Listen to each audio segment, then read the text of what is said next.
అనకాపల్లి హేమగిరి సత్యనారాయణ స్వామి temple దగ్గర మనం ఉన్నాం. సత్యనారాయణమూర్తి గుడి అని అంటే సత్యనారాయణమూర్తి కొండ అంటే చాలు అనకాపల్లికి ఎంతో ప్రాముఖ్యత ఉంది. మనం చూడొచ్చు, విజువల్స్లో చూడొచ్చు. ఇది సత్యనారాయణమూర్తి గుడి మెట్లు. అంటే సుమారు దగ్గరగా సుమారు ఒక పావు గంట అరగంట పడుతుంది మీదకి మెట్లు ఎక్కడానికి.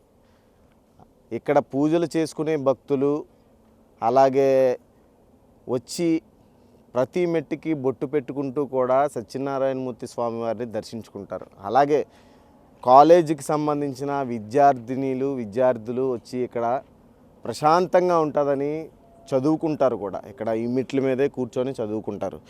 ఇప్పుడు మనం ఈ విజువల్స్లో చూడవచ్చు. ఇక్కడ నిన్న గిరి ప్రదర్శనకి సంబంధించి సపరేట్గా ఇప్పుడు ఎవరైతే ఆ యువకులు ఉన్నారో ఆ యువకులందరూ కూడా ఈ రూట్ ఏర్పాటు చేసి ఈ రూట్లో నుంచే గిరి ప్రదర్శన కరెక్ట్గా మనం అక్కడి నుంచి సత్యనారాయణమూర్తి ముఖద్వారం దగ్గర నుంచి మొత్తం రూట్గా తీసుకొచ్చి ఇక్కడి నుంచి ఈ రూట్లోంచో తీసుకెళ్ళి ఈ రూట్లో నుంచి ఇలా తీసుకొచ్చారు. ఈ రూట్లోంచి ఇలాగా స్వామివారిని తీసుకొచ్చారు. అలాగే భక్తులందరూ కూడా ఈ రూట్లో నుంచే ఇక్కడ వరకు చేరుకున్నారు. ఇక్కడ వరకు చేరుకొని ఇక్కడి నుంచి మళ్ళీ మీదకి కొండ మీదకి కూడా స్వామివారిని తీసుకెళ్లారు. అలా గిరి ప్రదర్శనని చాలా అద్భుతంగా చేశారు.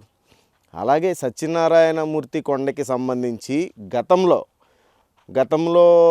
ఇక్కడికి పిక్నిక్ స్పాట్గా గవర్నమెంట్ స్కూల్స్ అవనివ్వండి, ప్రైవేట్ స్కూల్స్ అవనివ్వండి, వాళ్ళు పిక్నిక్ స్పాట్గా పిల్లల్ని ఒక బస్ కానీ ఆటోలు కానీ ఏర్పాటు చేసుకొని ఇక్కడికి తీసుకువచ్చి ఇక్కడ మామిడి చెట్ల దగ్గర కిందన టెంట్లు అవి వేసుకొని కూర్చోబెట్టి సరదాగా పిల్లల్ని ఆడిస్తూ సరదాగా వారికి అల్పాహారం కానీ తినడానికి కానీ పెట్టి ఉదయం నుంచి సాయంత్రం దాకా ఉండి పిక్నిక్ చేసుకొని హ్యాపీగా వెళ్ళేవారు.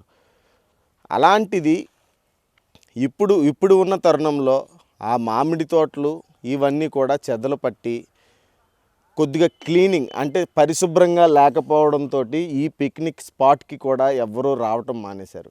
అందరూ బొజ్జన్న కొండ అంటున్నారు. బొజ్జన్న కొండ కన్నా అద్భుతమైనది ఈ సత్యనారాయణమూర్తి కొండ.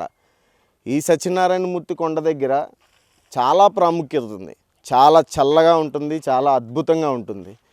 మనం చూడొచ్చు, చాలా అద్భుతంగా ఉంటుంది. ఆ అద్భుతాన్ని అప్పుల్లో ఆ పిల్లలకి చూపించేవారు. కానీ ఇప్పుడు రాలేని పరిస్థితి. ఎందువలన అంటే పరిశుభ్రంగా లేకపోవటం వల్ల. దీని మీద ప్రభుత్వం కానీ పర్యాటక శాఖ ముఖ్యంగా పర్యాటక శాఖ దీన్ని అభివృద్ధి చేసి పూర్తి స్థాయిలో అభివృద్ధి చేసి దీన్ని నీట్గా తయారు చేస్తే ఇప్పటికీ కూడా ఇది మంచి పిక్నిక్ స్పాట్ అవుతుంది. చాలా అద్భుతంగా ఉంటుంది. ఎందుకనంటే మనకి ఫ్లైఓవర్ వేశారు. ఒకప్పుడు ఫ్లైఓవర్ ఉండేది కాదు, రైల్వే ట్రాక్ నుంచి రావాల్సి వచ్చేది. ఇప్పుడు ఫ్లైఓవర్ వేశారు. ఫ్లైఓవర్ నుంచి డైరెక్ట్గా ఆటో ఇక్కడికి చేరుకుంటుంది. అక్కడంతా కూడా క్లీనింగ్ చేయించి నీట్గా చూస్తే ఈ కార్తీక మాస సమయంలోని పిక్నిక్ స్పాట్ చాలా అద్భుతంగా ఉంటుంది. ఒక పక్క దుర్గమ్మ కొండ, ఒక పక్క సత్యనారాయణమూర్తి కొండ, రెండు కొండల మధ్యన ఈ మామిడి తోటలో ఇప్పటి నుంచి కాదు, చాలా ఏళ్ళ నుంచి కూడా విద్యార్థులు కానీ యువత కానీ ఫ్యామిలీస్ కానీ చాలా అద్భుతంగా కుటుంబ సపరివార సమేతంగా వచ్చి ఇక్కడ అద్భుతమైన పిక్నిక్ చేసుకునేవారు. అంటే వంటలు వండుకోవడం చాలా సరదాగా ఉండేది. కానీ ఇప్పుడు అలాంటివి ఏమీ కనిపించలేదు.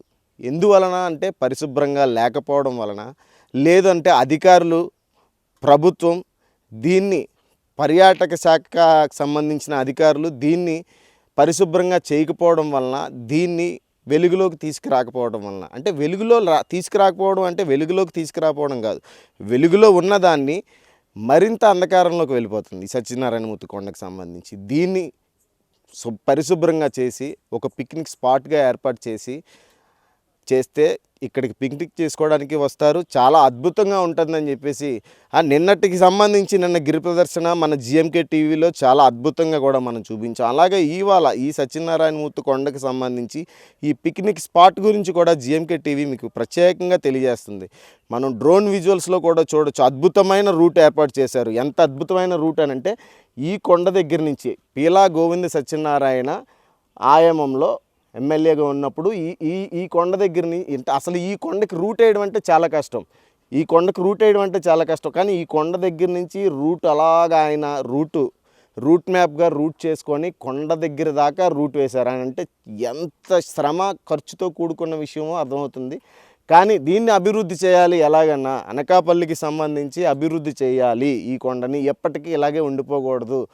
బళ్ళు కార్లు ఏవైనా సరే కొండ మీదకి నడిచి వెళ్ళలేని వాళ్ళు కూడా ఆ స్వామివారిని దర్శించుకోవడానికి కొండ మీదకి వెళ్ళాలి అని అంటే ఈ రూట్ ద్వారాగే కారు కానీ బండి కానీ వెళ్ళే క్రమం అంటే వెళ్ళేలాగా పేలా గోవింద సత్యనారాయణ ఆ టైంలో చేశారు. ఈ టైంలో నిన్న చూసాం మనం, నిన్న నాయకులు మన అప్పికొండ గణేష్ వాళ్ళందరూ యువతంతా కూడా ఈ గిరి ప్రదర్శన అనకాపల్లిలో మొట్టమొదటిసారి గిరి ప్రదర్శన అంటే చిన్న విషయం కాదు. మనం మామూలుగా అనుకోకూడదు. సింహాచలంలో గిరి ప్రదర్శన చూసుంటాం, విజయవాడలో మనం చండీ యాగానికి గిరి ప్రదర్శన చూసుంటాం, అన్నవరం చూసుంటాం, అరుణాచలం చూసుంటాం. కానీ అనకాపల్లిలో మొట్టమొదటిసారి గిరి ప్రదర్శన అంటే మామూలు విషయం కాదు. అనకాపల్లిలో గిరి ప్రదర్శనకి నిన్న గిరి ప్రదర్శన అంటే అనకాపల్లి చుట్టుపక్కల ఉన్న గ్రామాలందరూ కలిపి సుమారు 10,000 మంది వరకు వచ్చారు. అంటే ఈ సంవత్సరం ఇలా తెలియగానే 10,000 మంది వచ్చారని అంటే ఏడాదికి అంటే వచ్చే ఏడాదికి కూడా మరింత పెరిగి మరింత ప్రాముఖ్యత చెందుతుంది. అందువలన పర్యాటక శాఖ ప్రభుత్వం ప్రత్యేకమైన దృష్టి పెట్టి నిఘా పెట్టి ఇక్కడ క్లీనింగ్ కానీ పరిశుభ్రంగా చేసి నీట్గా ఉంచి రూట్ మ్యాప్ అది నీట్గా ఉంచి నీట్గా చేస్తే అద్భుతంగా ఉంటుందని తెలియజేస్తున్నాం.